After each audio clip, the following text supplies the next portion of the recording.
আসসালামু আলাইকুম ওয়া রাহমাতুল্লাহি ওয়া বারাকাতুহু। প্রিয় দিনী ভাই বোনেরা, আশা করি সকলে ভালো আছেন। তো আমি আবার চলে আসলাম আপনাদের একটি আমলের ভিডিও নিয়ে।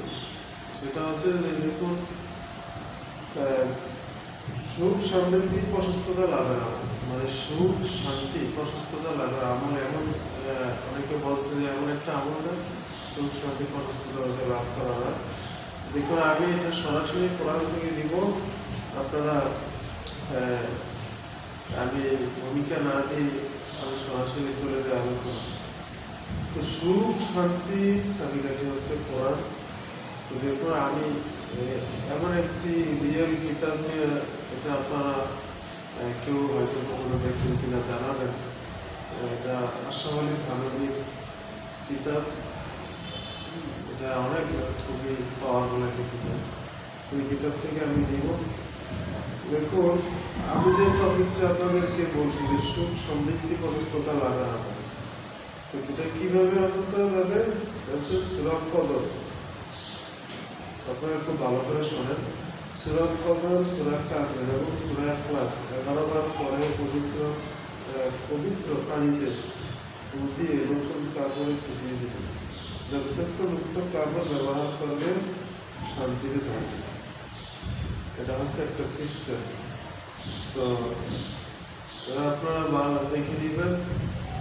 তো সুখ শান্তি সমৃদ্ধি আরো অনেক সিস্টেম আছে। তো এটা একটা অথেন্টিক রিয়েল আমল।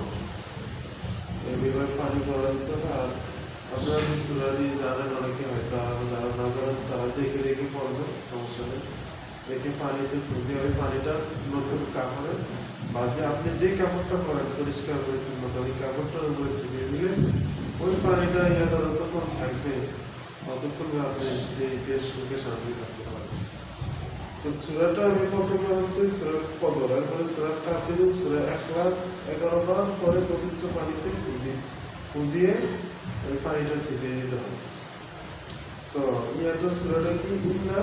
সূরা কদর হচ্ছে ইন্না আনজালনাহু ফি লাইলাতিল কদর ওয়া মা আদরাকা মা লাইলাতুল কদর লাইলাতুল কদরি খায়রুম মিন আলফি শাহর তানাজ্জালুল মালায়েকাতু ওয়া রূহু ফিহা বিইذনি রাব্বিহিম মিন কুল্লি আমর সালামুন হিয়া হাত্তা মাতলাইল ফাজর।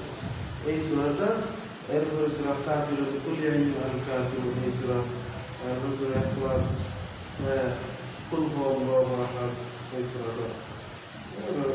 এগুলা 11 বার করে পানিতে পুকুর পানি করে। তো আজকে এতটুকুই।